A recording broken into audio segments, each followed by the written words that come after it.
I've got to find Chief Frank. He's in space somewhere. Give me a moment. Thank you.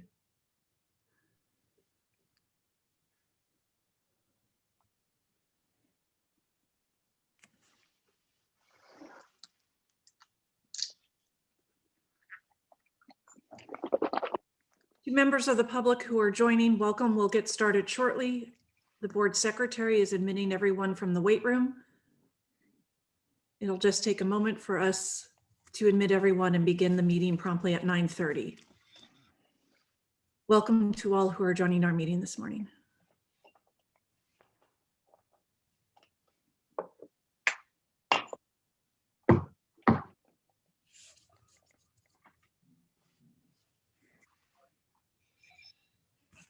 Good morning and welcome. Today is Tuesday, February 9th, 2021. It is 9:30 a.m. This is a special meeting of the Los Angeles Board of Police Commissioners. Madam Secretary, please call the roll. Good morning, Commissioner Decker, Here. Commissioner Briggs, Here. Commissioner Bonner, Here. Commissioner Kalanche, Here. Commissioner Sobroff. Here. Let the record reflect that we have a quorum. Also present, we have the Executive Director, the Inspector General, the City Attorney, and Assistant Chief Frank sitting in for Chief Moore. Madam President. Thank you, and welcome to everyone joining our meeting this morning. In terms of our business for today, we'll begin the agenda shortly. All public comment will be heard during item 2 on the agenda. And members of the public are reminded we will dedicate a total of 45 minutes to this agenda item. And members of the public have 1 minute per agenda item to speak for a maximum of 2 minutes total.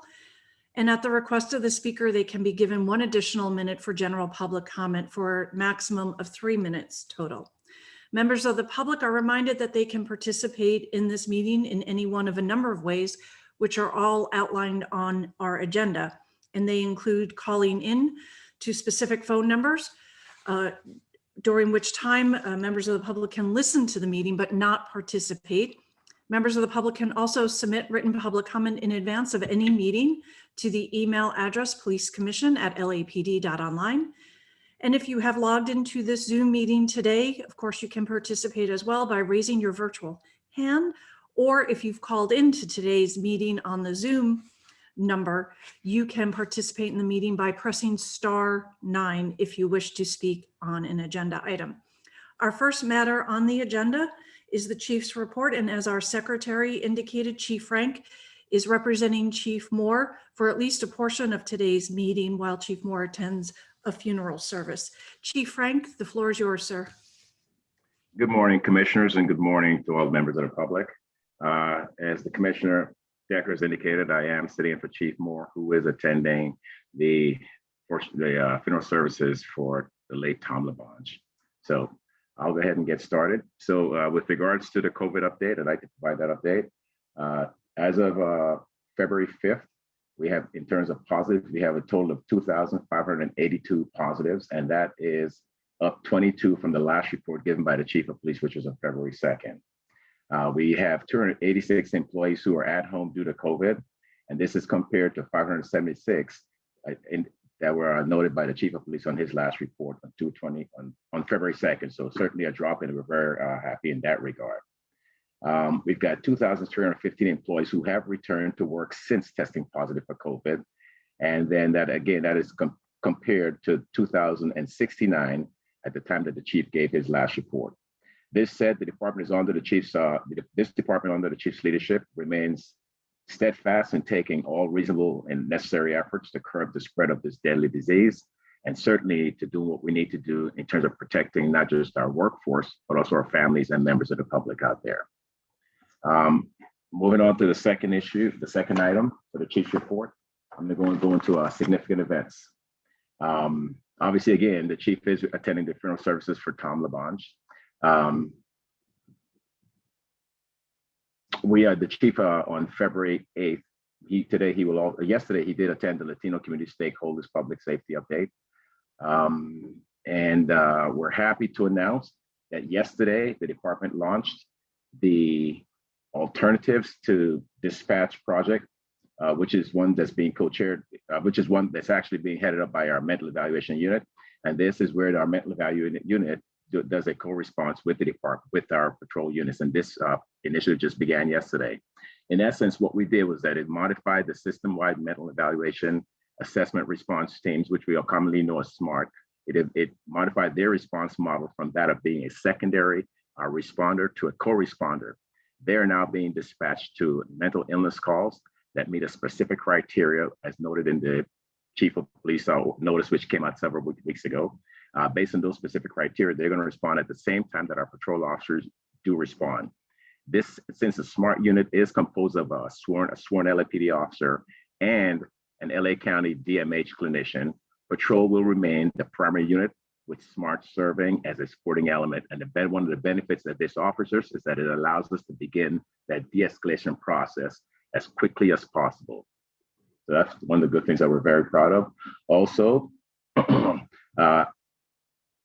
February 4th, the Chief of Police, along with Mayor Garcetti, did attend the African American History Month Roundtable discussion. Moving on to the next item for the Chief's updates will be significant events.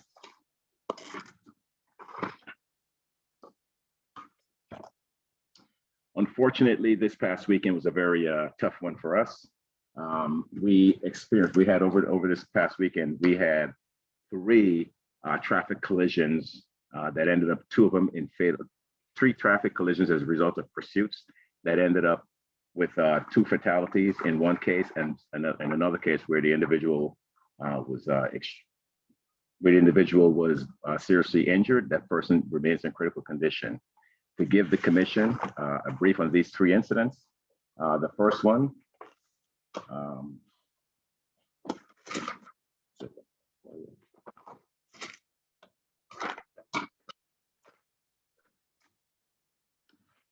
the first one occurred on February 6th at about almost just before 10 p.m.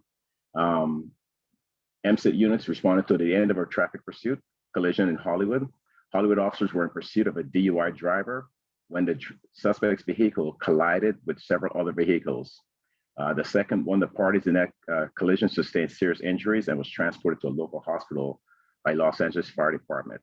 That's the suspect sustained minor injuries and is in custody. However, that individual subsequently died as a result of their injuries, and that was very unfortunate. The other collision occurred on February 7th, just before 9 a.m. in the morning. Our MSIT team, multi-collision investigation team, responded to determination of a pursuit of a possible, again, the officers were pursuing a possible DUI driver. That pursuit terminated when the suspect vehicle collided with an uninvolved third party. One of the suspect's passengers was transported by LAFD to a local hospital in very critical condition, and the uninvolved party sustained minor injuries. And finally, the third one, again, occurred on February 7th. This was just after 5 p.m. in the afternoon. Hollenbeck officers were in pursuit of a Code 37, which is a stolen vehicle. That pursuit terminated when the suspect's vehicle collided with an uninvolved third party in the area of Olympic and Alameda Street. The suspect was pronounced dead at the scene by responding Los Angeles Fire Department paramedics. No other persons were injured, and there were some third parties who did experience some minor injuries. So those are very unfortunate. And that said, we continue, as always, over the years, taking a very serious look at our pursuit policy, and we're obviously going to continue to do that, but these are very unfortunate circumstances. Moving on to the crime statistics.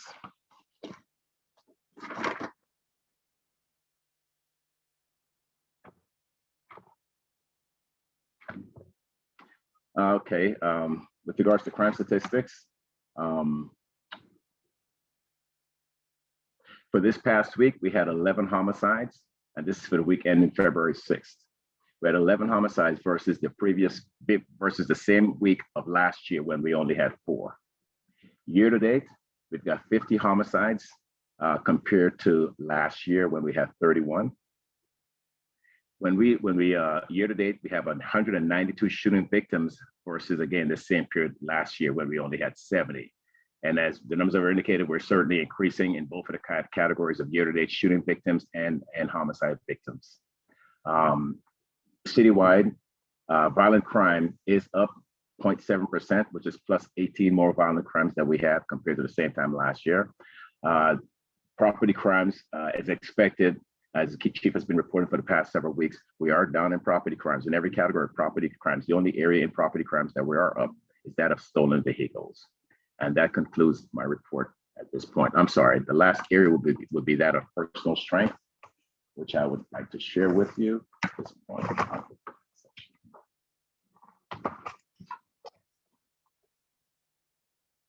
As of yesterday, our sworn personal deployment was 9,774. Our funded authorities are 9,752. We expect to be somewhere in this area of 9,752 within the next month due to attrition and the lack of hiring. That's for our sworn numbers. In terms of our civilian numbers, we are currently deployed at 2,887 civilian employees. We're down 157 from our authorized strength. And that concludes the report. Commissioners. Thank you, Chief. Commissioners, let me ask you if you have any questions. Please open up your mic. Questions. Commissioner Briggs, please go ahead, sir. Good morning, Chief Frank. Good morning, sir. Thank you for that report. With regard to the crime statistics and homicide, which is on everyone's mind here in Los Angeles, the increasing rate of homicides in our city. Do you know whether or not the majority of those homicides are gang related, or are they just random incidents? So a significant amount of those homicides are gang related. That is correct, Commissioner. One of the areas that we did see when you look at the numbers that have been going up, there are 3 areas in the city where last year we had no homicides at this time of the year versus this time of the year where we do have some. Those areas are really, they were Hollenbeck, Van Nuys, and let me get the other one for you.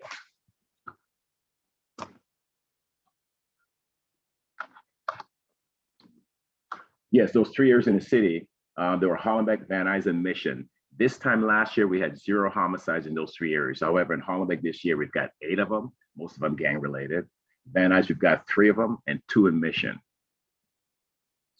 And are we doing anything to get gang intervention to help prevent these homicides in these areas? What are we doing in order to help resolve this issue? Well, I can tell you, Commissioner, that we've been working very diligently with our grid protocols with the mayor's office. and Tremblay has been a huge resource for us in that regard. We've been working with our CSPB, our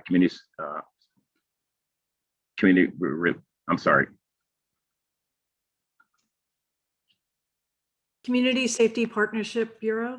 Yeah, someone's just passing a note to me, I apologize. We've been working very closely with our Community Safety Partnership Bureau, Deputy Chief Amada Tangariti. So we're working very aggressively in that regard. We know, as the chief has indicated on several occasions, when we initially started with COVID, there was some hesitation. We did have some hiccups in that area with regard to our grid, but we know that they're out there now. We've been getting a lot more resources, and Tremblay's been getting us a lot more resources in that arena. And with Chief Kamal's leadership, we've been working very aggressively with grid and with CSPB to address this particular arena. Thank you, Commissioner Briggs. Any more questions, sir? No? Very well. Commissioner Soboroff, go ahead, sir. Morning. Morning, Chief Frank.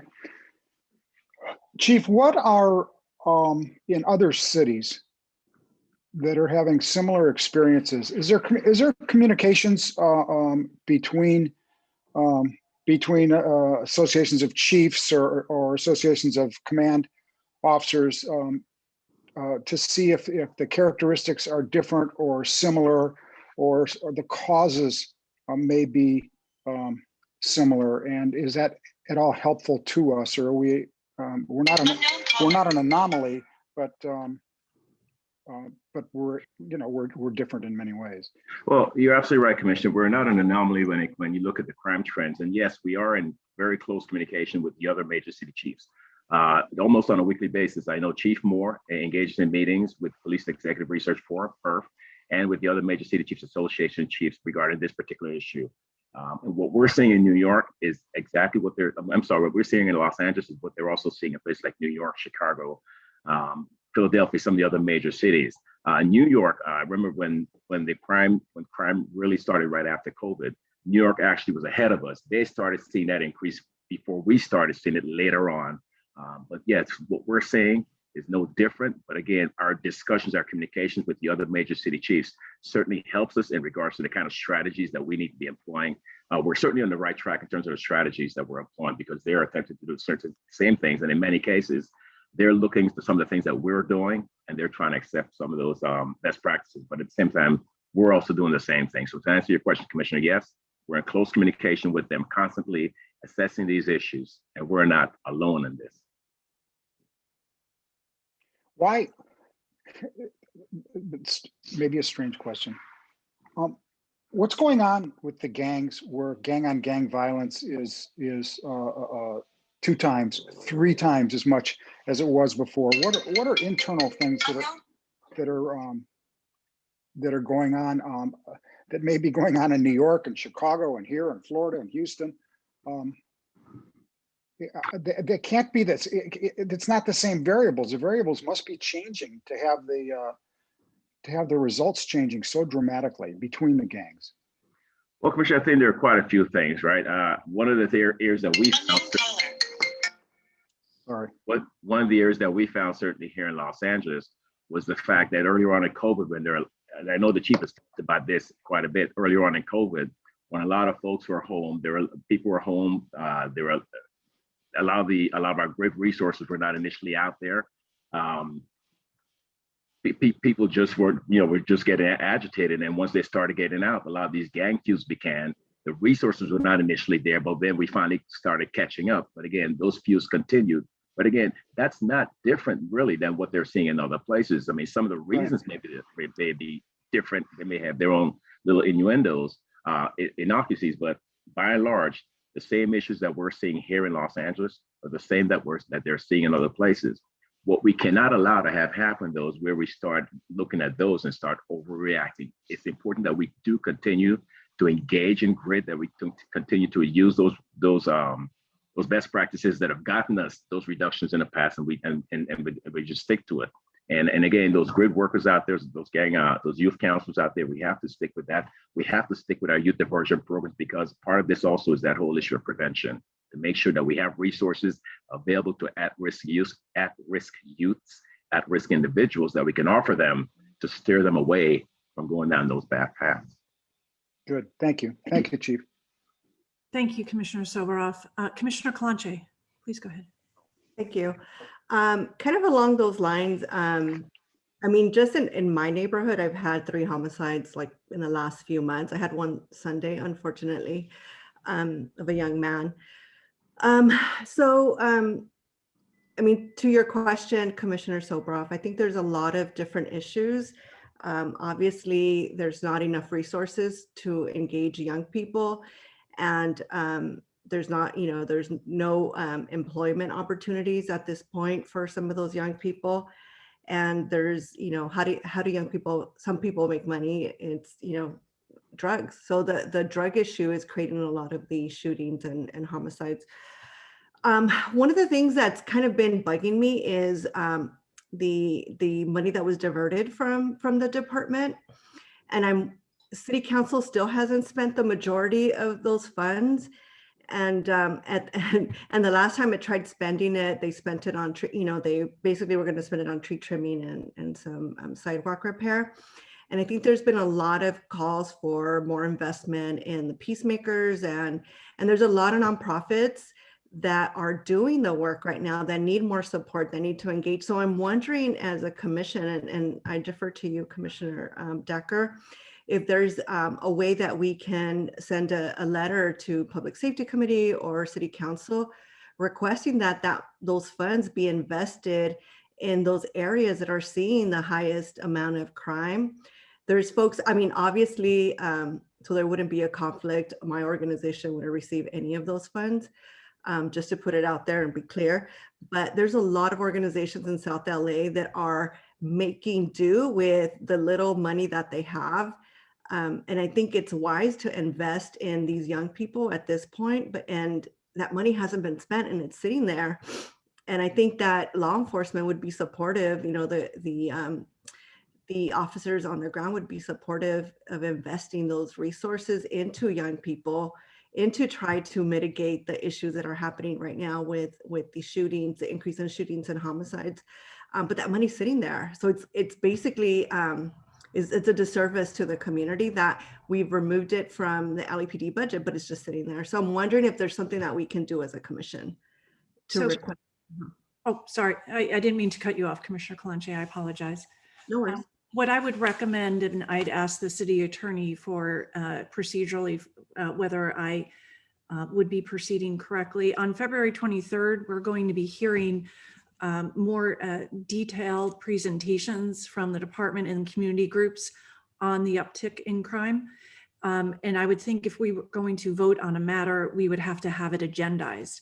So I would recommend that we agendize it for the 23rd for any potential letter. Mr. City Attorney or Mr. Teefank, can you advise me if procedurally, and certainly under the Brown Act, I think we have to give notice.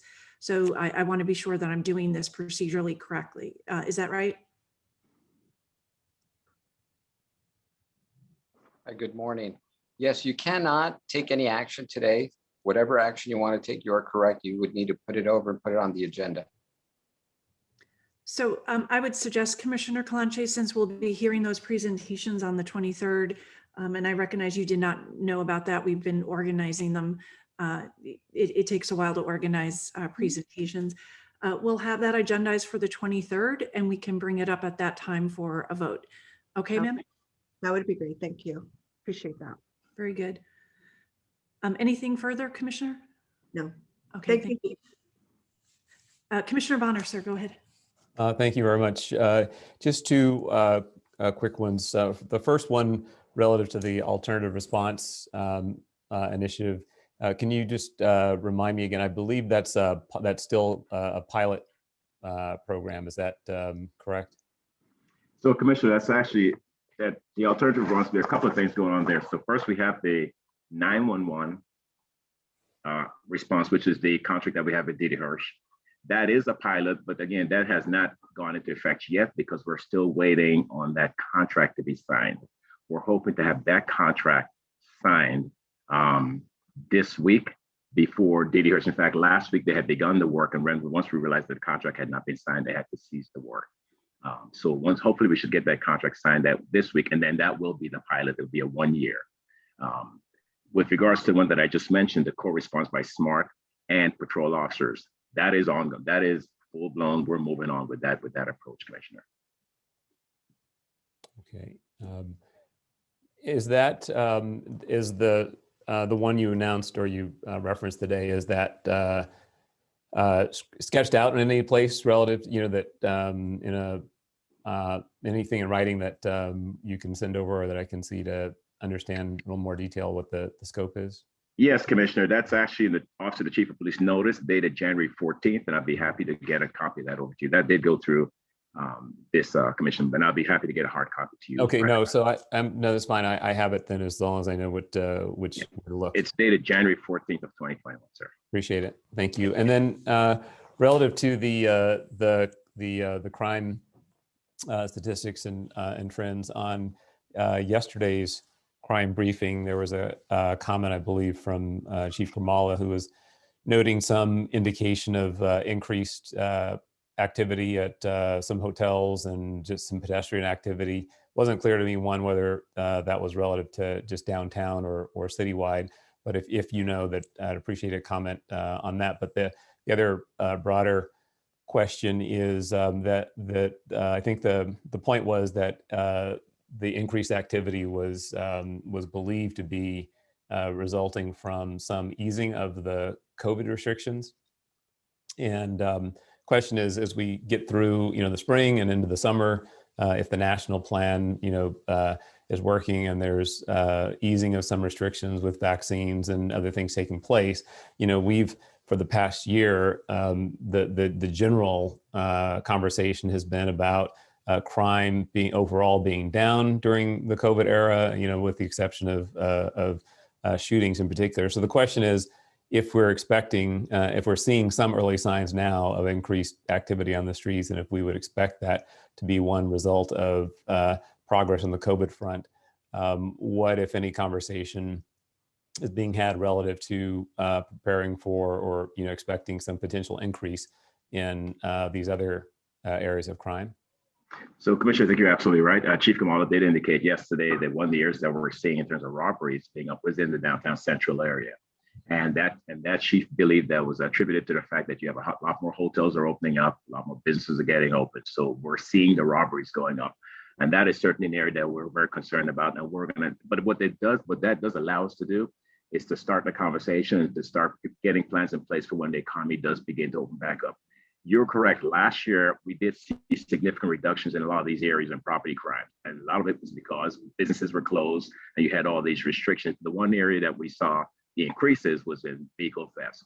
But all the other areas that were down, and we did, a lot of us believe that it was because of the fact that people were off the streets, people were at home, adhering to the stay-at-home orders. I think the converse, as you indicated, is absolutely correct. And it's reasonable to assume that as things start opening up, you see a lot more folks out there, a lot more people being potential victims. So that is something that we're having that conversation on in terms of taking measures to how do we get in front of it and start taking those practice steps. So yes, those discussions are going on within the Office of Operations and the department.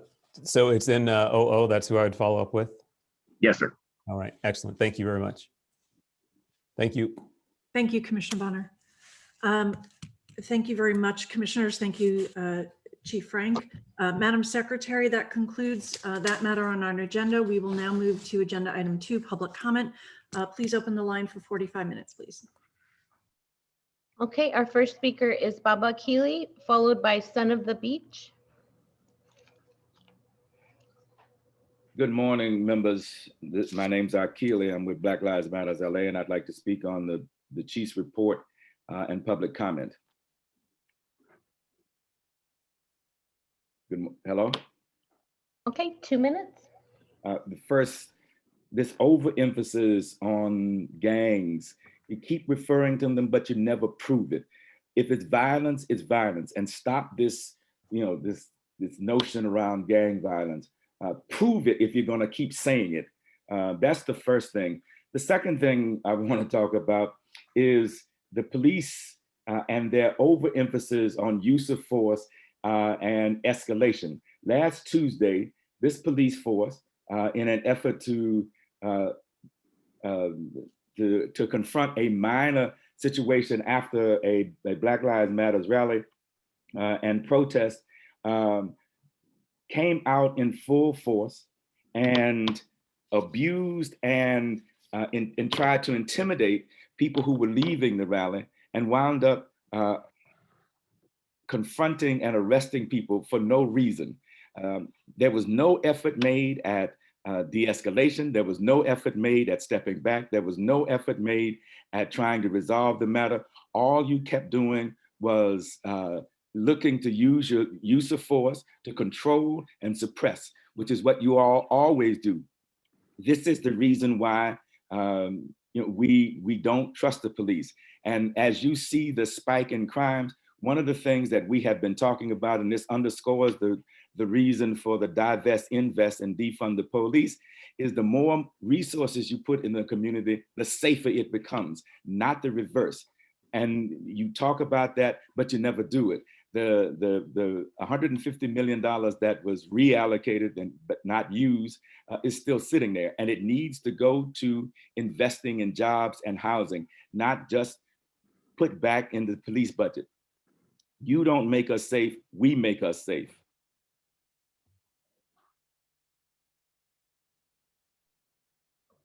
Okay, thank you. Next, we have Son of the Beach, followed by Matios Kidane.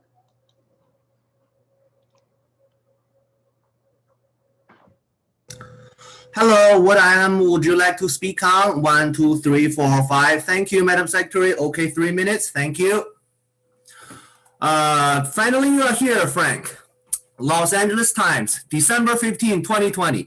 Los Angeles officials approved a $700,000 payout to a veteran police lieutenant, Raymond Garvin, in September after the city attorneys determined his supervisor, including Assistant Chief Horace Frank, one of the LAPD highest ranking commanders, wrongly demoted him after he reported alleged misconduct in his unit, record shows. Among other issues, internal communications showed that Frank and Garvin's supervisor, Captain Catherine Meek, had commiserated about how there was an insufficient factual basis to remove Garvin from his position, then built an ad hoc paper trail of poor performance to remove him anyway. Deputy City Attorney Marianne Frantien wrote, in addition to raising questions about the Frank's leadership, who oversees all special operations of the detective bureaus, Frantien's analysis described a K-9 unit once again engulfed in allegations of mismanagement and wrongdoing, years after other claims by members of the units cost the city millions of dollars in court settlement. Because Frank and Meek refused to reinstate Garvin even after determining the claims against him were fabricated, and because they ultimately had no other reason for removing Garvin that had anything to do with his ability or job performance, Frantien determined that the city would likely to be held liable for either or both of their wrongdoing if tried to fight Garvin's lawsuit in court, possibly $3 million in settlement. Frank declined to comment on the cases of Frantien's assessment, referring questions to LAPD spokesperson Meek, who heads to the department's Emergency Services Division, did not respond to requests for comment. So far, there's still no comment from both Frank and Meek. Of course, there's no friend. Of course, there's no comments because I believe that obviously that somebody did something wrong. Of course, it's not a surprise, Frank, you refuse to comment on any of these matters. And you keep referring those questions to the spokesperson. You keep referring to another captain. You keep referring to another bureau, and then you did not make any comments. When the Los Angeles Times referring to those bureaus, captains, they do not respond email or in any way possible. So basically, you continue to hide. I wish you continue to hide. And then, Mr. City Attorney, I know you are here, and then I would like to request you to take a look at this retaliation within LAPD. And I would like you to take a speak with the Deputy City Attorney, Marianne Frantien. So I know you are here, Mr. City Attorney. I request an investigation for the retaliation, disgusting Frank retaliation. Okay, thank you. Next, we have Matios Cadane, followed by Michelle Fowl. Hello? Hi, what items would you like to speak on? All of them, please. Okay, 3 minutes. Thank you. Mhm. Hi, I'm echoing my comments last week regarding this quote unquote independent report by the National Police Foundation. The National Police Foundation is staffed and led by former law enforcement officers and has been paid by the Los Angeles Police Foundation. There's no way this could be considered independent. The NPF as an entity cannot objectively analyze police behavior because it is in favor of the continuation of current racist policing practices. This entire inquiry is a sham. And you don't need to look as far back as the George Floyd uprisings to find an example of the LAPD abusing Black and brown protesters. As Baba Akili mentioned earlier, 1 week ago, Black Lives Matter Los Angeles led a rally in support of the new district attorney's policies. After the rally had ended, LAPD officers followed and surrounded a small number of protest attendees, including well-known BLM LA leader, our community leader, Baba Akili, and this show of force toward peaceful protesters who were trying to safely make their way homes was disgusting. The footage shows that there were multiple cars present, more than a dozen LAPD officers equipped with batons. They sought out to intimidate peaceful protesters on their way home. Our people were brutalized, just as they were in front of Garcetti's house. What a stark contrast to the treatment the anti-vaxxers at Dodger Stadium received. Where were the deluge of cop cars and batons then? The predominantly white protesters there were allowed to run rampant and successfully impede the administration of vaccines to our most vulnerable folks. And were any arrested? Were any followed and surrounded on their way home? No, the official LAPD Twitter account co-signed them as quote unquote peaceful. You don't need to pay $350,000 to see the difference in response. It's painfully obvious that this petty, vindictive, and I can't say it enough, racist police departments response is politically motivated. It's racially motivated.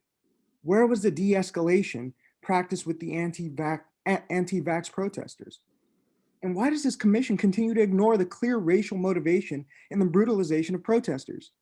Clearly, public input isn't that important to you because I know you've heard story after story since this past summer. You need to step up. You need to do something. Finally, stop limiting public comment to 45 minutes. It's a clear act of suppression. This city's huge. There are so many problems. There are so many people that can voice their concerns if you extend that time. And plus, we have to compete with people like the last caller or people who are cop cohorts who are just spewing nonsense for the sake of wasting time. That's all I have to say. I yield the rest of my time. Thank you. Okay, thank you. Next, we have Michelle Fowl, followed by Gina Viola.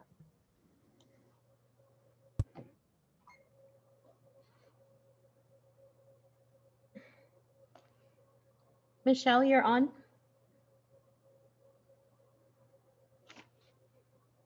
Can you hear me? There we go. Sorry about that. I think it doesn't work out sometimes. Yeah, I want to speak on all of them, all of the things. Thank you. So a couple of things. As a white person, I have not had the racial profiling that Black and brown people have had, and it is really undeniable. And I agree with the last caller and the gentleman from Black Lives Matter. I've been to many rallies and protests, and as a white woman, I have been treated fine. I've been to Black Lives Matter protests supporting Black Lives and DACA recipients that are extremely peaceful and amazing. And the police show up in riot gear and it's like 10 to 1. It's unbelievable and frankly startling and shocking. And this cannot continue. I also agree with the gang terminology. You're painting a picture that they're criminals, and they are not criminals. We need to really, really invest in communities. That does make things safer. That is proven. They are over policed. It is not right. We need to defund the police and reinvest in our. A couple of other things I had wanted to bring attention was there are guns missing, and you know, I know Chief Moore isn't here, but I wanted to ask him, like, you know, where are the guns that your officers helped traffic from the LAPD gun store? We don't know where they are. There's no transparency. Also, you know, the assessment that you guys put on by the National Police Foundation as independent isn't really. It's facilitated by the LA Police Foundation, and it seems like you guys are hiding it from the public, and I would like to know why. And then 45 minutes to do a public comment is not enough. You know, if you guys want to really want the community's input, you would expand that. You would make it much easier. On a Tuesday morning is very hard, especially for the Black and brown community to come and raise their voice. And I would like to see way more of an effort to listen to what the community has to say. Yeah, I think that's it. I yield the rest of my time. Thank you so much. Okay, thank you. Next, we have Gina Viola, followed by Jason R. Hi, I want to speak on Chief's report and general public comment, please. Okay, 2 minutes. So how can you say you've taken all steps to control the coronavirus when 8 members of the department are dead? We've had thousands of people out protesting since the uprisings in May, and none of us are dead of COVID. We know how to not get this. So please stop reporting on this every week as though you're actually doing something about it, when really all you're doing is being a spreader in the city. I worry most about my comrades after they've been in the vicinity of LAPD officers. I know that that's their biggest exposure to COVID. You mentioned a 0.7% increase in violent crime. That's way lower than what LAPD is going around to all 99 neighborhood councils spouting. I can't believe the rhetoric I am hearing at neighborhood council meetings, frightening people, trying to whip up a frenzy. I actually heard an LAPD officer last night warn the Hollywood Neighborhood Council that the MS-13 gang members that were convicted many years ago are going to be released back onto the streets at any moment thanks to the new district attorney. If this isn't Hollywood propaganda, I don't know what is. It's imperative you stop doing that now and stop using the gang rhetoric. It's old, 1992 called. It wants its terminology back. I mean, and then also, City Attorney, this is a question for you. How is it that Commissioner Kalanche hasn't had to recuse herself every time we talk about the GRID program or gang violence? Her own nonprofit is profiting off of this and has contracts in and around this. It's a direct conflict of interest. Lastly, the 150 million is not for you to just snatch back. Leave that alone.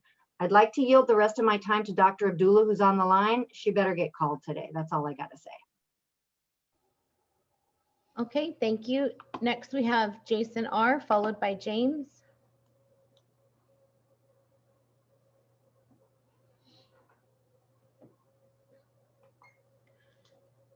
Jason R. Yes, hello? Hi, what items would you like to speak on? All of them. Okay, 3 minutes. Okay, let's start with the arrest of 3 people last Tuesday after a rally to support progressive justice reform. Assistant Chief Pig Frank, can you explain why on January 6th in front of LAPD headquarters, a Black woman who was the victim of a hate crime by white supremacists approached your officers with video evidence and multiple witnesses, but you still didn't apprehend the people who committed these acts of terror against her?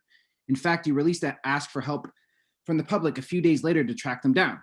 But when you sent your provocateur into our crowd on Tuesday, you took her word. With no video and no witnesses, and Sergeant Helper and his goons decided to send and surround on a group of activists after a rally without giving them any reason as to why they were first being detained and then arrested. Witnesses from the rally were even present with video to completely dispel any allegations made by this provocateur, but your officers weren't interested in the facts. How are these situations different? Now, to the paid review by the National Police Foundation. I'm looking at an email right now from Executive Director Richard T. Fank, which he sent to Chief Pig Moore, saying that the LA Police Commission will have editorial review rights when it comes to this so-called independent assessment of the department's actions over the course of 2 weeks following the murder of George Floyd. Commissioner Briggs or Kalanche, maybe since you're newer to the commission, you can ask T. Fank or Moore why you would need to edit an independent assessment. Another question, did the LAPD also receive 2 hours to provide feedback? Did they also have to share that time with businesses and community leaders? I'm asking, since this assessment was supposed to assess the LAPD's response to mass demonstrations, but like this public comment period, time is limited to aim and suppress the voices of people who were truly affected by the atrocities committed by the LAPD daily. Now we have to squeeze so much into such a little time because we feel the responsibility to speak for so many, something that this commission doesn't care about since you shut out so many people by this egregious 45-minute public comment period. Kalanche, you said, is there something we could do to get some more info from the city council on the money reallocated from the LAPD? Sorry to tell you, but the public can't, since Angelinos have to decide every week which public meeting we want to speak at, as the city council and the LAPD commission are at the same time. This isn't reasonable at all. And if you moved your meeting, maybe Commissioner Kalanche, you could ask your question directly to the city council. Since we are in a pandemic, Frank, you mentioned that we need to do what we need to do in regards to COVID. With that being said, if this commission is so concerned with COVID, then the chief's weekly report should include how many officers are disciplined for not wearing masks and how many complaints you receive as to how many of these pigs aren't wearing them. Because we know it's rampant. We see it all the time. We got plenty of photos, videos, if you'd ever like to allow us time to present and show you what they do. And then in regards to item 3B on the agenda, in regards to the planned audits for 2021, including one on the California Privacy Rights Act, Liz Rhodes, who directs the LAPD Office of Constitutional Policing and Policy, has consistently lied about and purposely delayed requests by the Stop LAPD Spying Coalition. That is all. Fuck you, Horace Frank. Okay, thank you. Next, we have James, followed by Alina.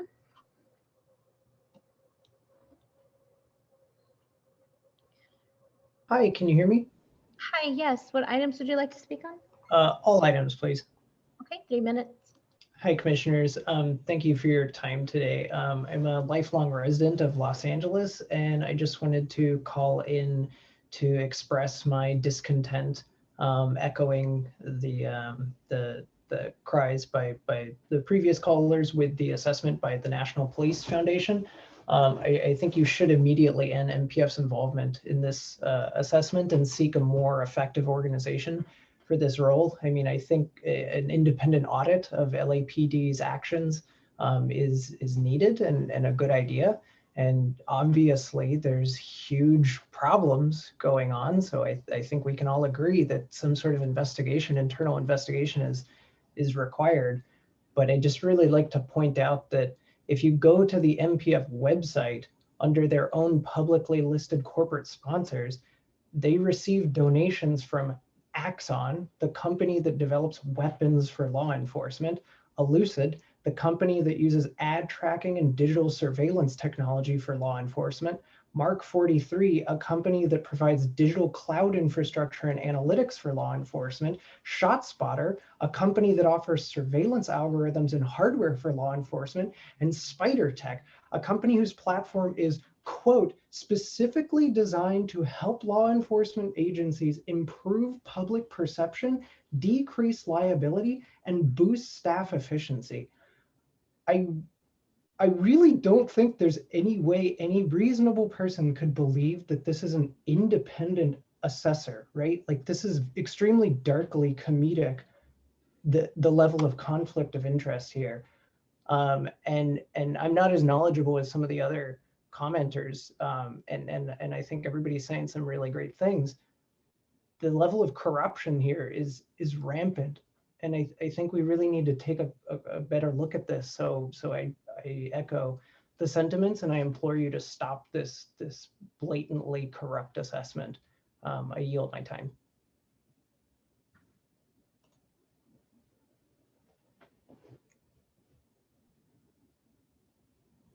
Madam Secretary, our next speaker, please. Okay, our next speaker is Alina, followed by Araceli. Hello, Chief's report and public comment, please. 2 minutes. Thank you.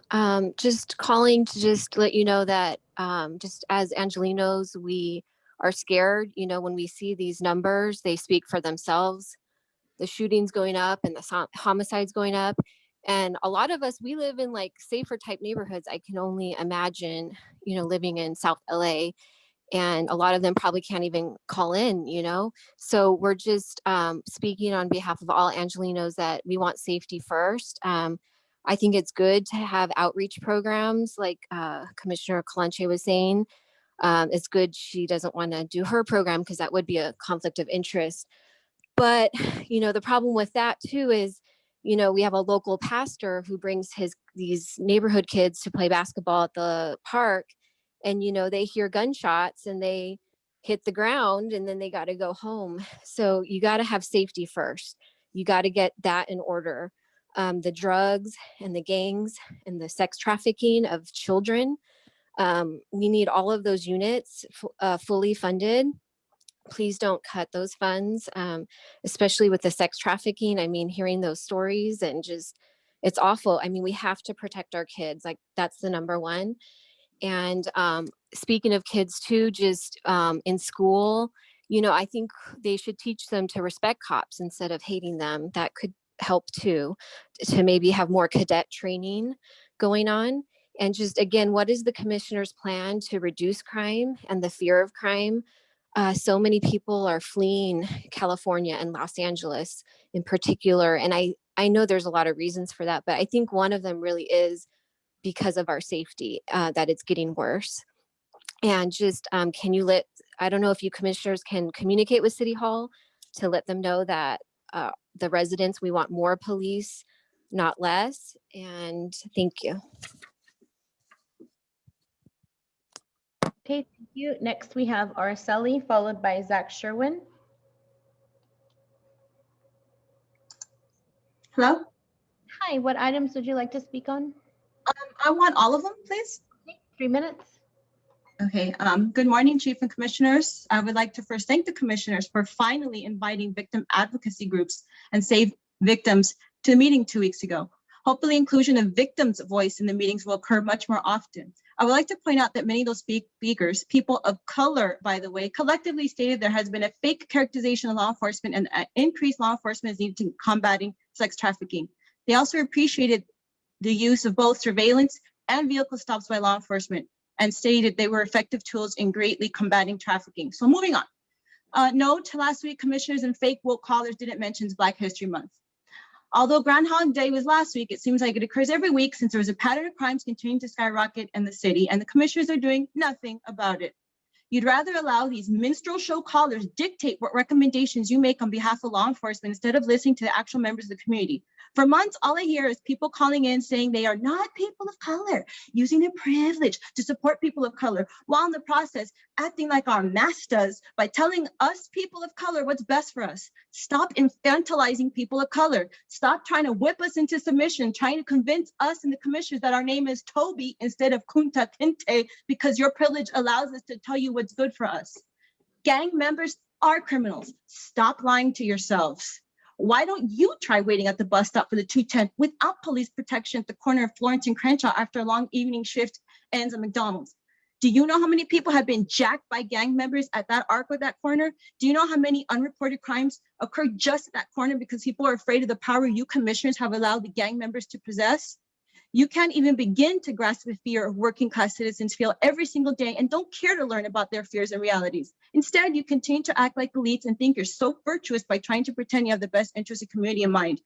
Please, commissioners, learn and consider the experiences and thoughts of the average citizen of the communities in the city instead of pacifying a movement. Instead of cutting off your foot, they are poisoning our minds. Please stop falling for the bait and focus on the needs of the law-abiding citizens and not criminals.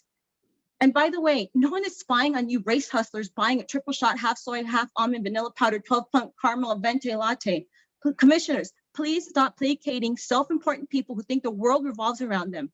Remember, sex trafficking advocacy groups welcomed surveillance as a tool to combat crime. Just like you want officers to be inconvenienced for the greater good by wearing a mask, you too can all be inconvenienced by the use of facial recognition and surveillance. I strongly urge that you consider adding more officers to the streets, as it's evidenced by the fact that you commissioners failing to do anything is not working. I yield the rest of my time. Okay, thank you. Next, we have Zach Sherwin, followed by Patrick P. Hi, I'd like to speak on all items. Okay, 3 minutes. Thanks. I don't want to dwell on it, but that last speaker was saying some pretty racist, hateful, anti-Black shit. Just wanted to name it. I'll keep my remarks brief. It is silly that you spend time having speakers go through the charade of saying that we're going to speak to all items to get 3 minutes on the clock. Give people 3 minutes, and if they don't use it, then they can move on. Remove the 45-minute time limit on public comment. You commissioners, you are taking advantage of the pandemic and the technological constraints that it imposes to throttle the community's ability to address you. Stop it. Don't have these meetings at the same time as city council. The optics of your body language when the community comes on to give comment are not encouraging. Perhaps you are genuinely attentive, but some of you have left the room on multiple occasions. There's a general lack of eye contact among you. At least make a pretense of paying attention to what people are saying. And I just want to close by saying that every week there are multiple elephants in this room, and this commission just doesn't acknowledge them.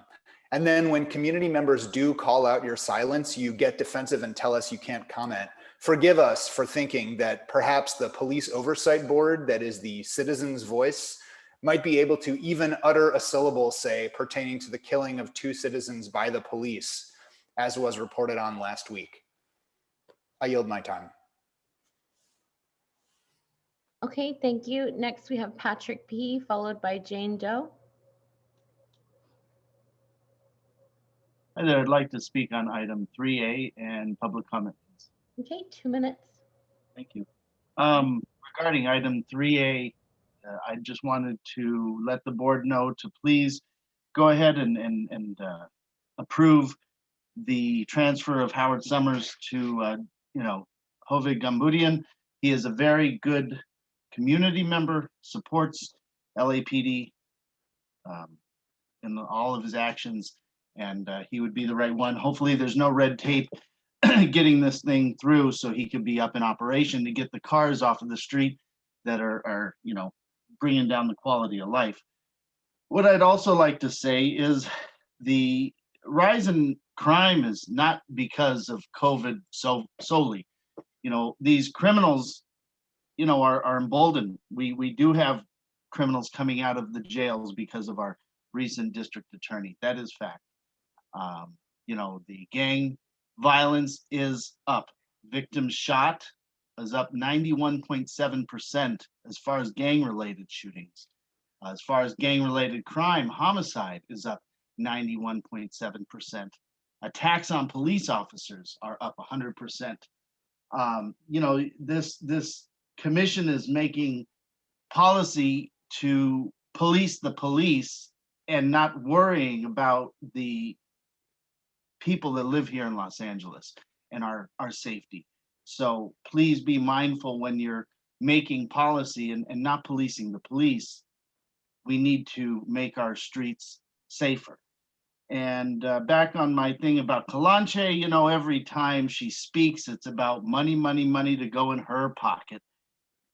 You're not, I think, qualified to be on this police commission.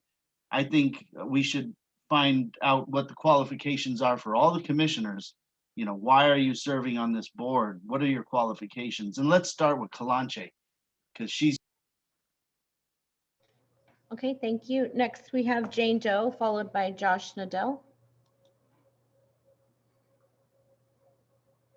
Hi, yes, thank you. All items, please. Okay, 3 minutes. Okay, thank you. LAPD posted online their reduction in the use of deadly force for 2020, and they had the lowest number of fatal officer-involved shootings for at least the last 30 years. It was 7 versus 12 from the year before.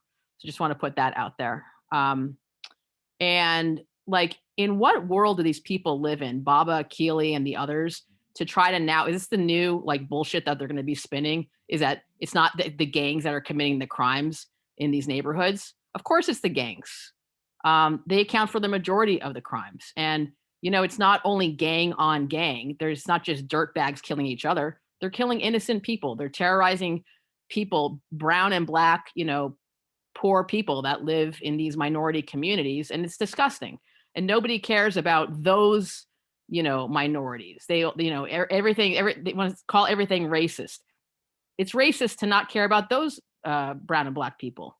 They're the ones that are being victimized every single day. Instead, BLM and, city council and even this police commission want to pander to BLM and the left and just focus on, the once in a blue moon, George Floyd incident, and then paint all officers as though, they're all murderers, and it's complete bullshit.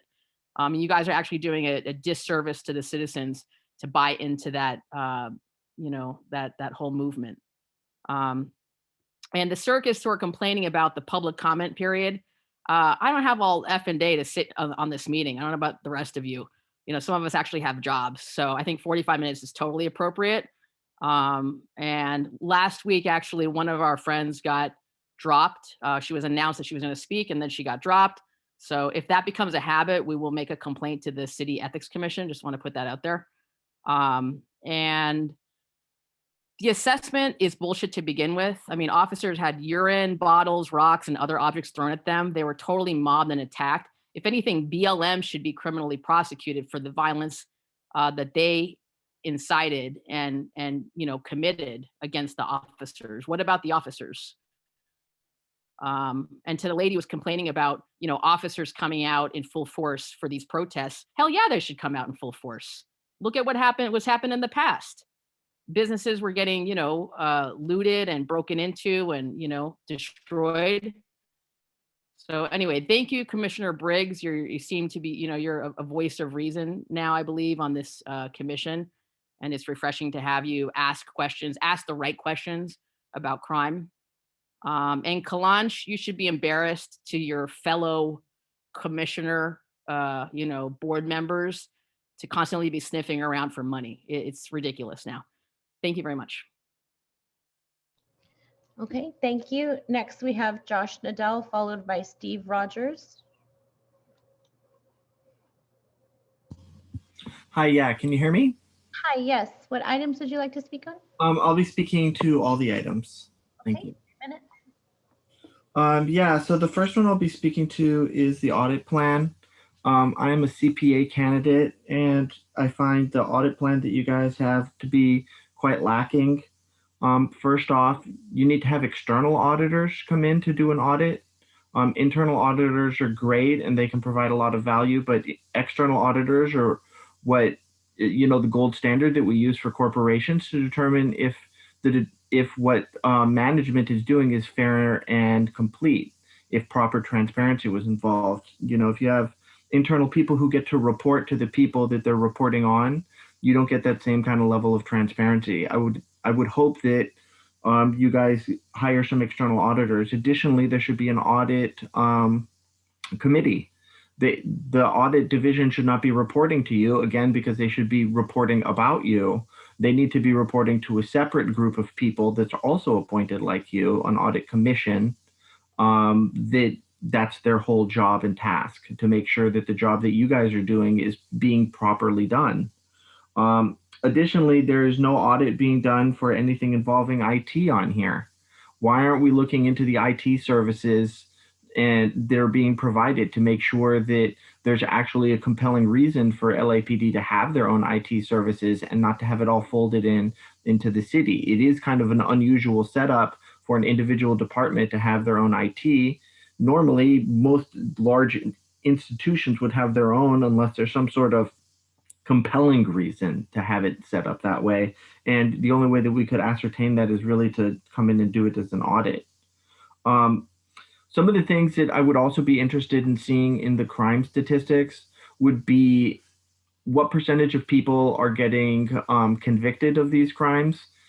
It's one thing to be posting all of the records of like how many people are getting arrested, but having people getting statistics of convictions would show us, how that process is working out. Additionally, I'd also like to see some sort of level of satisfaction on calls or whatnot to determine if when LAPD comes out for service, if they provided the proper amount of service that somebody expected when they called 911.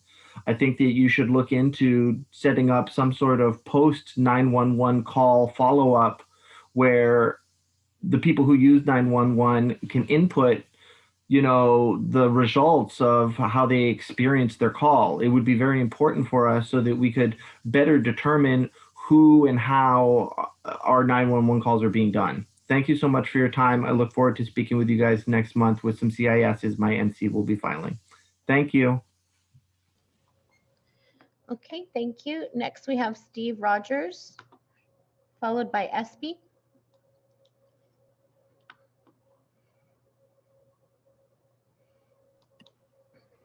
Hello, I'd like to speak on items 1, 2, and 3. Okay, 3 minutes.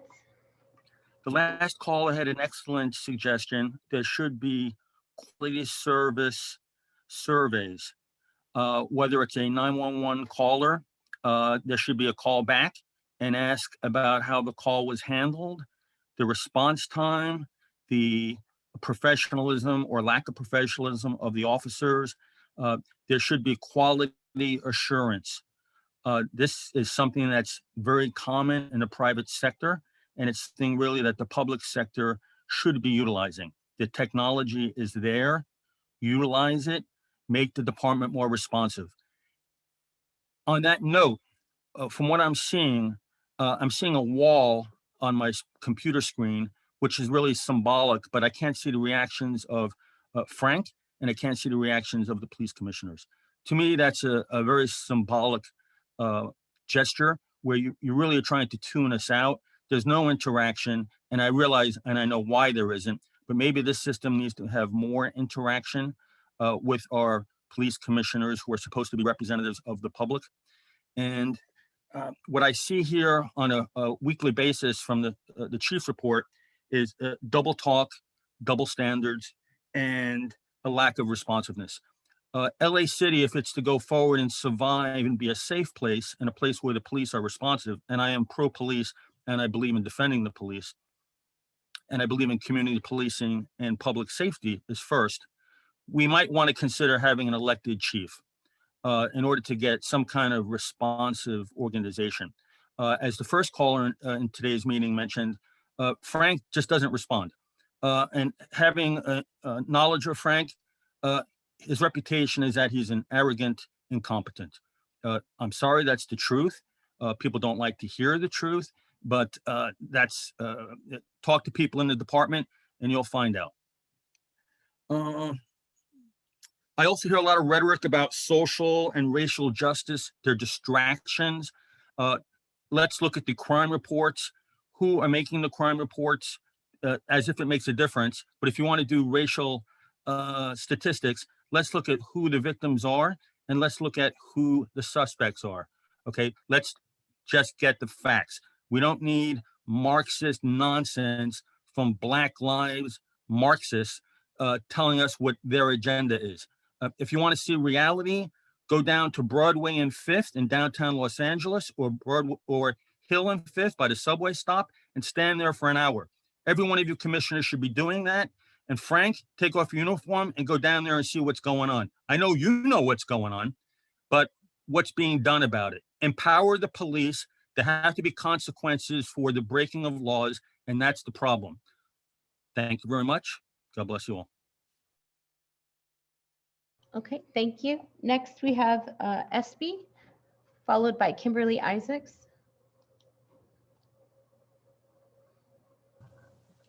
Hi, good morning. I would like to speak on the Chief's report, public comment, and item 4. Okay, 3 minutes. Thank you. With the Chief's report this morning, 11 murders in just the past week, 50 homicides year to date, 192 shooting victims year to date. Areas that had zero activity last year are now seeing murder rates spiking. Gang crime is resulting in mayhem and murder in our communities, even if there are people on this call who do not experience it or believe it. Violent crime is up citywide, and the stats make that undeniable. Last week, the chief shared the officer-involved shootings that happened last month and the terrifying details of those scenarios. The quick actions of 2 officers resulted in saving a woman's life who would have been stabbed to death.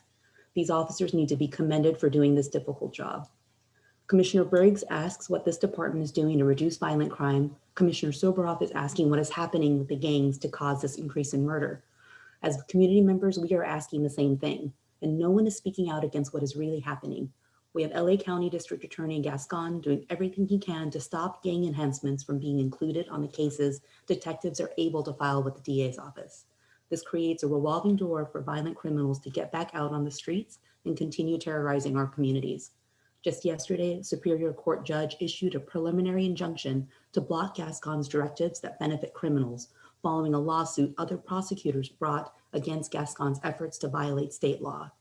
If this commission is interested in using its voice to do something that can reduce crime in our communities, in addition to directing funding to gang intervention, this commission and the police chief need to be vocal about having a district attorney that upholds the crime laws that have been put in place for a reason.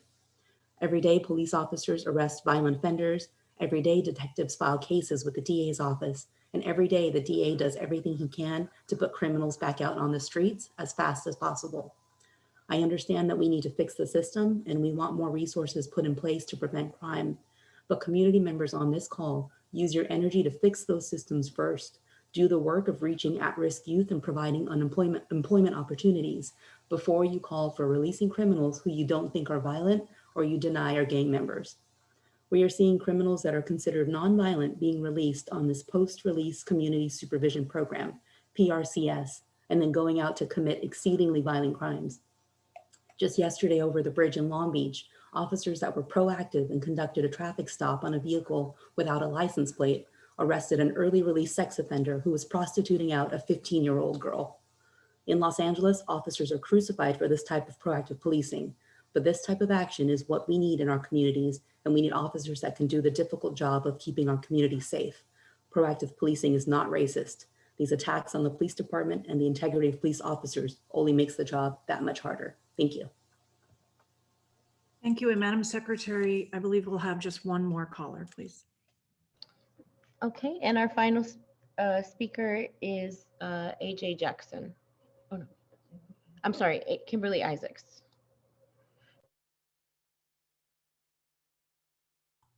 Can you hear me? And one moment, please. Yes, we can. And Madam Secretary, since you called out the next speaker, we'll hear from that person too, AJ Jackson. And that will conclude public comment.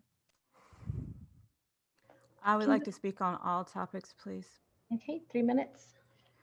First of all, I just want to address that we're supposed to speak to what's listed on the agenda, and week after week, you allow people to comment about Black Lives Matter. We are never on the agenda, never. So that needs to be stopped. I'm getting very tired of those attacks. Secondly, as far as the police report goes, we were attacked last week. Members of our group were arrested. They were held without being Mirandized for 4 hours. They were held without anybody asking if they wanted food or water. One of them had his shoulder dislocated, was complaining of pain. No one said a word to him. No one offered him any medical assistance. Neither of them were offered medical assistance, or none of the three of them were offered medical assistance. And that they weren't even told why they were being held until they were released. And the charges were complete and total bullshit. I am extremely tired of being targeted because we're having a peaceful protest, and the number of deputies and police that show up when we're there non-violently, and we've been around for 7 years non-violently protesting, and we constantly are being targeted with helicopters and police in our face in riot gear. Like, why are you wasting money on our tax dollars on riot gear while we're standing there peacefully having a rally, and then being arrested for no reason? Like, we were arrested in front of the mayor's house because his daughter apparently needed to do her homework. So we had children targeted that were there, and we had babies that were there that were traumatized because the mayor's daughter needed quiet to do her homework. And so the police were called and we were attacked. Enough of this, enough. We are tired of being targeted. Black and brown people are tired. We do not want more police. We want less police. I don't care what these callers are saying. We are having to deal with this issue on a constant basis of our people being killed because of way too many police. Why aren't they policing the white neighborhoods? They complete crime. They commit crime at the same rates as we do. Go over there, harass them, arrest them. Stop harassing our people. We want to get less in our neighborhoods. Defund the police immediately. Get rid of that $150 million that was promised. Okay, thank you. And our final speaker, AJ Jackson.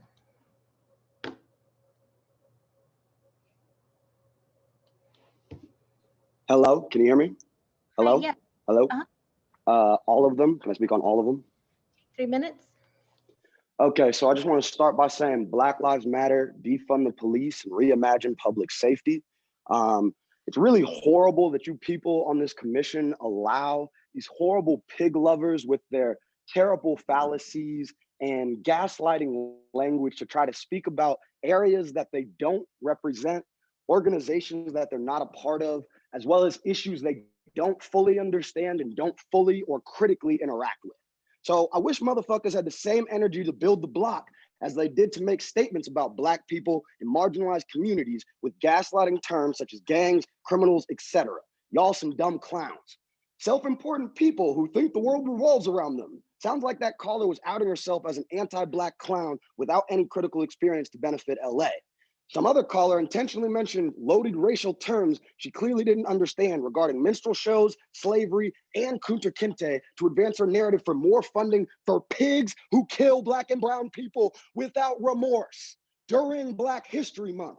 Fuck what you heard. That's some evil white supremacist shit, and I curse you for that. All these callers want to fund cops and don't realize that to solve public health issues like poverty, informal economies, and resource inequality, the people have to focus on upstream causes.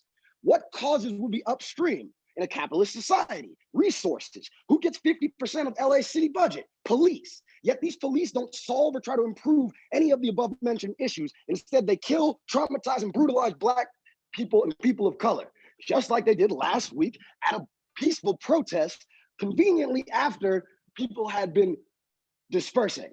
Wow, it's nice to know that you guys are targeting Black Lives Matter Los Angeles and have a task force specifically to come after us. That's noted. Also, just about the NPF, you receiving donations from all these other law enforcement organizations clearly means that this is not an independent audit. Y'all clearly are enjoying your jobs, thriving off of bullshit word salad and capitalist washed blood money. That shit is not acceptable. Fire Chief Moore. And he can't even get his officers to wear masks. It's ridiculous. On public comment, this assessment isn't independent, throw it out. That's white supremacist shit. Additionally, comment 3B. This is about your planned audits and public records. Stop reducing public comment, respond to LAPD spying, Black Lives Matter, defund the police, reimagine public safety, say her name, Melly Corrado, and do something with your lives besides supporting the status quo. Fuck you. I yield my time. Thank you, Madam Secretary. That concludes public comment. We'll move on to the regular agenda items now, A through F. Fellow commissioners, as I've done in recent weeks, I first want to set aside all matters for which we have questions and handle the matters for which we can proceed directly to the vote first. With that in mind, I'm going to hold items A and B for questions. May I ask commissioners if you have questions on C, D, E, or F? C, D, E, or F? Seeing no one indicating as such, I'm going to move to vote on items C, D, E, and F first. Okay. Item C is the report requesting payment of a reward. The recommended board action is to approve the report and transmit to the mayor and city council. I will move that forward. Is there a second? Yes, second. It's been moved and seconded. All in favor, please say aye. Aye. Opposed? It passes 5-0. Thank you. Item D. This is the request of a reward. The requested board action is to approve the department's report and transmit to the city council, to the mayor and city council. I will move that forward. Is there a second? Second. It's been moved and seconded. Thank you. All in favor, please say aye. Aye. Aye. Opposed? It passes 5-0. Thank you. Item E is to approve the department's report, requested board action, excuse me, is to approve the department's report and transmit to the city clerk. This is for the destruction of obsolete, original, and duplicate records pursuant to the city ad code. I will move the matter forward. Is it seconded? Second. It's moved and seconded. All in favor, please say aye. Aye. Aye. Aye. All opposed? Passes 5-0. Thank you. And then item F is the department's report relative to donations. The recommended board action is to approve the department's report and accept the donation. I will move the matter forward. Is it seconded? Second. Moved and seconded. All in favor, please say aye. Aye. Opposed? Passes 5-0 as well. Thank you very much. I'll return now to items A and B. Mr. Tiefenk, if you could briefly provide a description of I assume it's you, Mr. Tiefenk, regarding this matter, item A. If you could provide the board with just a broad overview of the issue and the requested board action, sir. Thank you. Yes, Commissioner, members of the commission. Yeah, and before is a transfer of ownership of Howard Sommers, Inc. to Mr. Hovig Gabudian, owner of John's Towing for official police garage services. The Sommers Group is interested in selling their contract for the OPG to John's Towing. Our Commission Investigation Division towing officers have gone out. They've done site inspections. They've checked all of the application processes, and it would appear that Mr. Gabudian is a good, reputable operator, and we would recommend approval of the transfer of the contract to him for the area. I'd be happy to answer any other questions. Very good. Are there any questions from commissioners? Seeing none, we'll move it to a vote then. The recommended board action is to approve the executive director's report and transmit to the city council. I will move that forward. Is it seconded? Second. Moved and seconded. All in favor, please say aye. Aye. Aye. Opposed? It passes 5-0. Thank you. Thank you, Mr. Tiefenk.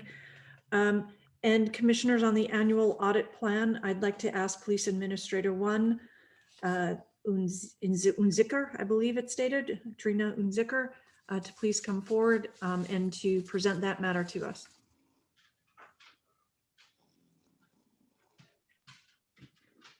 Good morning, everyone. I'm Trina Unzicker, and I'm the CEO of LAPD Audit Division.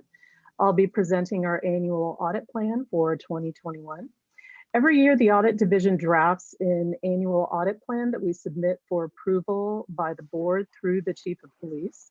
The plan is a guide for us here at Audit Division to conduct audits, inspections, and special reviews within the department.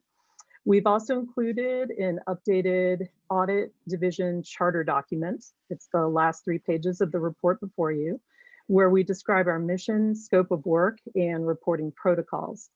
This annual audit plan is a bit of a departure from the last several years that covered 2-year periods and included approximately 15 audits and inspections per year. Our recommendation for 2021 is that the annual audit plan should be limited to 1 year and consist of approximately 10 projects. Our thinking for reducing the number of planned audits is to allow Audit Division to schedule as needed special projects as requested, for example, by the board, by the chief, or by OCPP to whom we report, as well as compensate for reduced resources and staff due to SIP and sworn retirements that have occurred. The report before you lists the projects that we're proposing for 2021. They are the California Public Records Act inspection, automated license plate readers audit, Teams and the California Racial and Identity Profiling Act audit, department training special review, criminal offender record information audit, detective bureau audit, work permit issuance inspection or special review, arrest booking and charging audit focusing on patrol operations, home garaging audit, and bomb canine special review. So I thank you for your review and your consideration of our proposed annual audit plan, and I'd be happy to respond to any questions. Thank you very much. I appreciate that broad overview of the plan before us, and also appreciate the fact that you have built into your projections room to do additional work as issues arise during the year. That is obviously critically important as the board, the chief, and others identify issues that need to be identified. Before I open it to questions, I think it might be helpful, particularly given some of the public comment, I'm going to ask the Inspector General if he could give a broad overview of the audit work and the investigations that his team does, and so that the public has a better understanding about the work the Inspector General does and the different work that the Audit Division does in terms of conducting its internal oversight. But Mr. Inspector General, Mr. Smith, why don't you proceed for a moment? Thank you. Good morning, everyone. So the Office of the Inspector General is charged with conducting civilian oversight of LAPD and has been for some 25 or so years. We report directly to the Police Commission. We are not in the chain of command of the Chief of Police. And so we are often seen or described as the eyes and ears of the Commission, attempting to be responsive to the desires of the Commission. We conduct our oversight of LAPD in a wide variety of ways. I won't go into all of them here. But one of the most relevant ones to this discussion is by conducting audits and reviews of systemic issues within the department from our civilian perspective. In order to conduct our work, we have unfettered access to all of the department's records, facilities, personnel, databases, etc., so that as civilian oversight, we can watch over them in great detail. We have a set of priorities that we have lined up for the calendar year of 2021, which I can run through very briefly. But as Commissioner Decker just mentioned a moment ago, it's very important to us to be able to be responsive to this commission. And so we want to be ready to shift priorities when needed, and as issues arise, to be able to monitor those new issues when they come up. But with that said, the priorities that we are hoping to focus on during this calendar year include a review of the department's implementation of de-escalation tactics, a couple of reviews of the Board of Rights proceedings. One will be more quantitative in nature, one will be more qualitative in nature. A review of the department's investigations of non-categorical uses of force, a review of compliance with the body-worn video and digital in-car video system policies set up by the department, a review of department employees' use of social media, a review of photo comparison technology. And as you may recall, it was just a few weeks ago, this commission adopted a policy with regard to that for the department and asked the OIG to take a look at that later on in the year to see how it was going. And that's one good example of how we want to be flexible to the department, to the commission's needs. And lastly, a review of the department's field training officer program, which is something that we know is crucial to the department and to setting its youngest and newest officers on the right path. We want to take a look at how that program is running. But again, we try to build in flexibility for things that arise during the course of the year as well. Thank you, Mr. Inspector General. Commissioners, that's just to give a broad overview. Today before us, obviously, is the annual audit report, but I wanted to be sure that we at least had an opportunity for the public to be aware of the different roles the audit division plays and the Inspector General does. Members of the commission, are there any questions that you have regarding the audit plan that is before us, item 3B? Commissioner Kalanche, go ahead. Thank you. I just have a quick clarification question on number 7, work permit issuance. What type of work permits do we issue? So we issue work permits when an individual wants to engage with an external entity. For example, if they would want to serve a shift working outside of their primary assignment.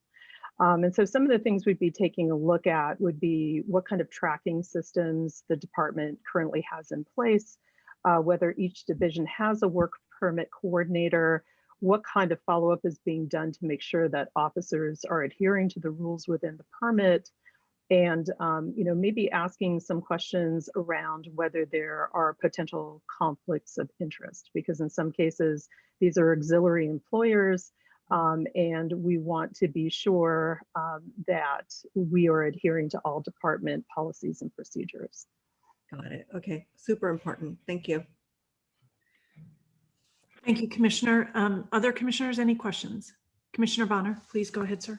Yes, thank you. And I don't know if this is really a question. It's it raises a question, I suppose. It's a comment that raises a question, and almost also for the benefit of other commissioners. And I'm just hearkening back to a conversation that the subcommittee had with the audit division and others as we were pulling this plan together. And the issue also is raised on the cover memo that the chief submitted with this report that indicates that the audit plan is the guide that the staff uses to perform policy, procedure, and performance reviews.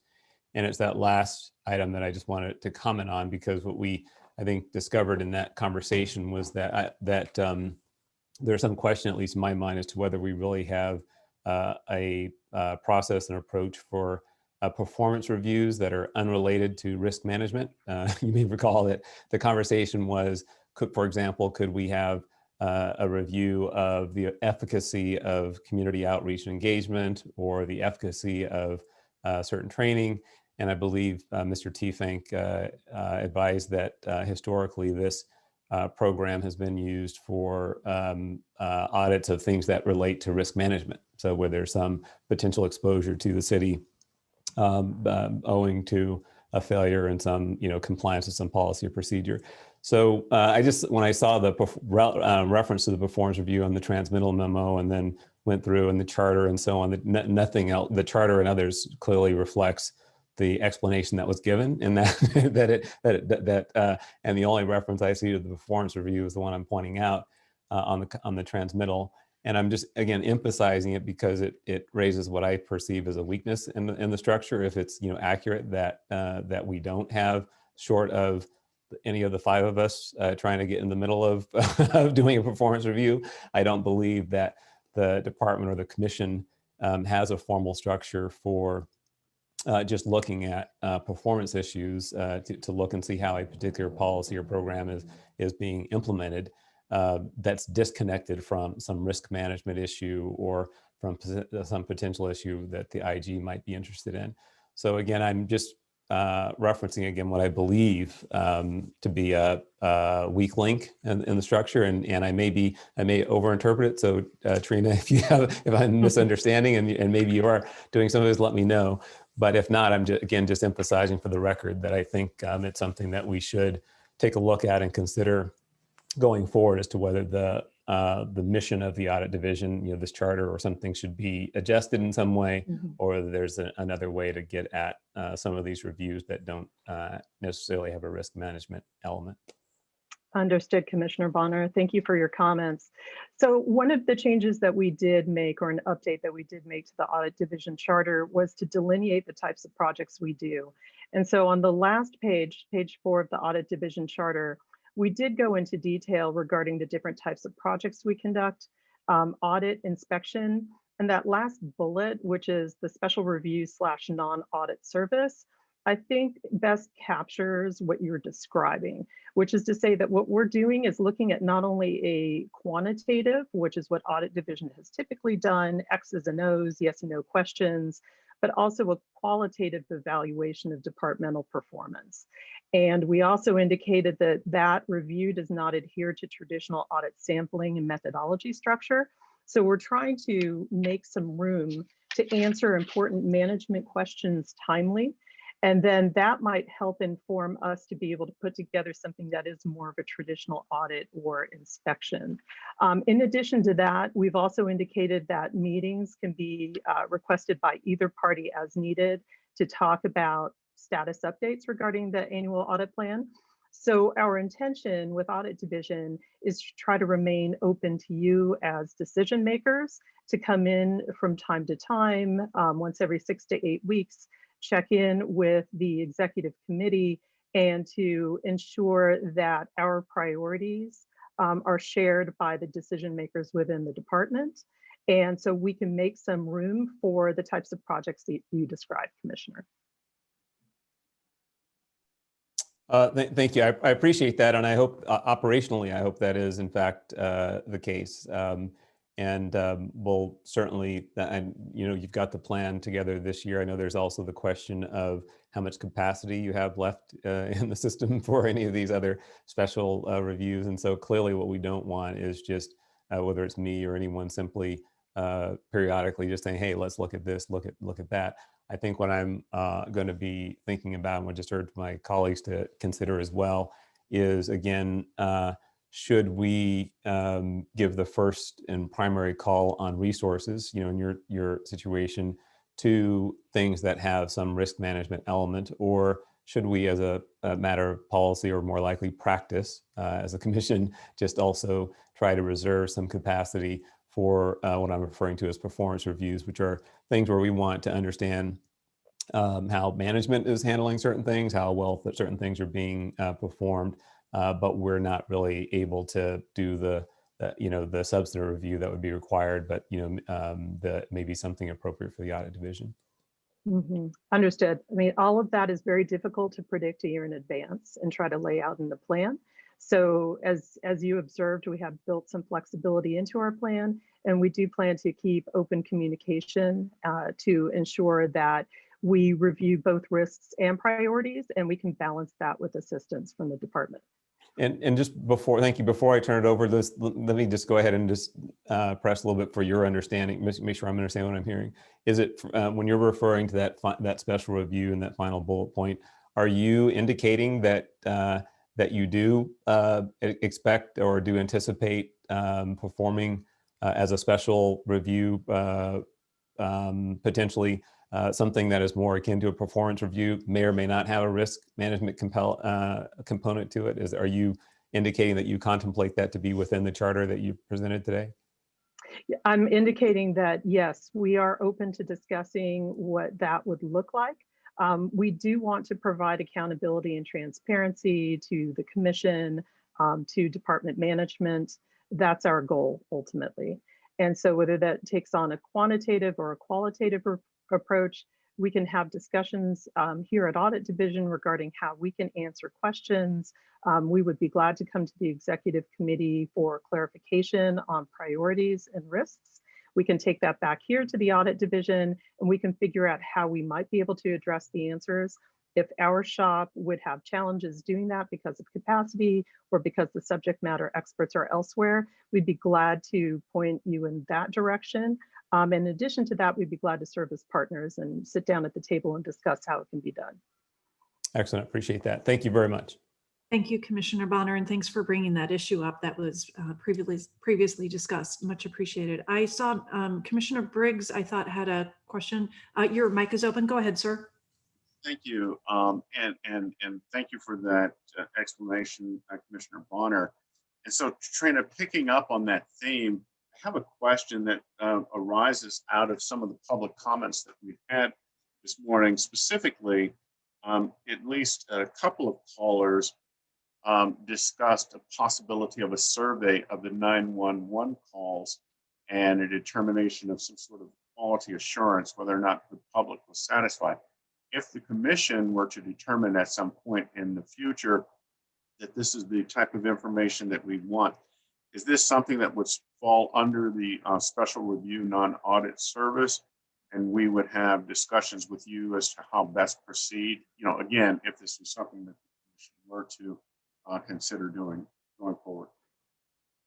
So if this is data that you would request that we would review, we would be interested in understanding how we could structure a review of that information. We would be able to sit down with whomever is making the request, and we could do an analysis of how we might be able to assist and report on that information. If for some reason we think that there's a better subject matter expert within the department, we would absolutely mention who we believe that is. But as I mentioned to Commissioner Bonner, we'd be absolutely willing to sit down at the table and serve as partners. So even if we aren't the entity identified within LAPD, we would be glad to share resources or maybe suggest resources where subject matter experts within the department could respond. If I could interject, please. I see Chief Frank has opened his microphone. I'm sure he has something to add because I would think it's not Audit Division that would develop that program, but oversee its effectiveness or audit its achievements. But Chief Frank, did you want to say something, sir? Yeah, thank you, Commissioner. I think this is something that patrol areas or area operations, they do this on a routine basis, and they call them quality service audits, where either area COs or the bureaus can direct the area COs to have our patrol watch commanders and supervisors conduct quality service audits. So this is something that we routinely do, Commissioner. And I would say, if I might interject, I do think it's something that perhaps that program, I did listen to the callers as well and wrote that down as a follow-up issue that perhaps we can speak with Chief Moore about building that program, and so that there's more feedback and transparency into that program so that the public's more aware of it, certainly. But Commissioner Briggs, I hope that perhaps addresses the track you were on. But if you'd like to ask further questions, please do so, sir. No, that satisfies it. Thank you very much. All right. And I would suggest, by the way, just to follow up briefly, that the executive committee, which Commissioner Briggs would be you and I as president and vice president, follow up with the chief on that matter. Okay. Any further questions on the audit plan? Very well. Thank you very much for coming forward and presenting. The recommended board action is to approve the department's report. I will move that forward. Is there a second to that motion? Second. It's moved and seconded. All in favor, please say aye. Aye. Aye. Aye. Aye. Aye. Opposed? Very well. It passes. Unknown caller. As well. Thank you, commissioners. And thank you very much for putting that together and for all the work that goes into presenting such a plan. Much appreciated. With that, Madam Secretary, we will move to closed session, please. The Board of Police Commissioners will now recess into closed session to discuss agenda item 4A1 in accordance with Government Code 54957. Thank you very much. We stand in recess.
Very well. It appears we have all commissioners present. Mr. Tiefenk, are we ready to proceed?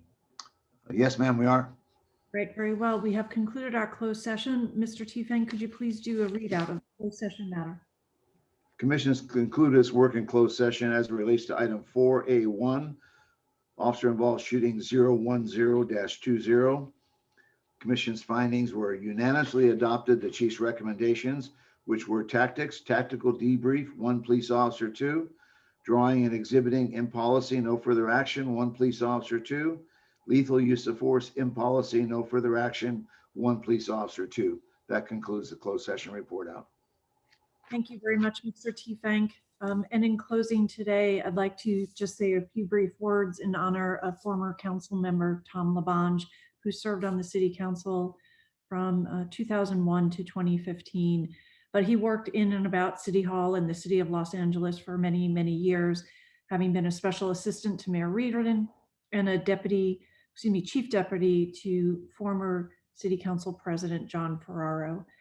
Of course, everyone knows him as a lifelong advocate for Griffith Park, and a leader and a spokesperson for all things about Los Angeles.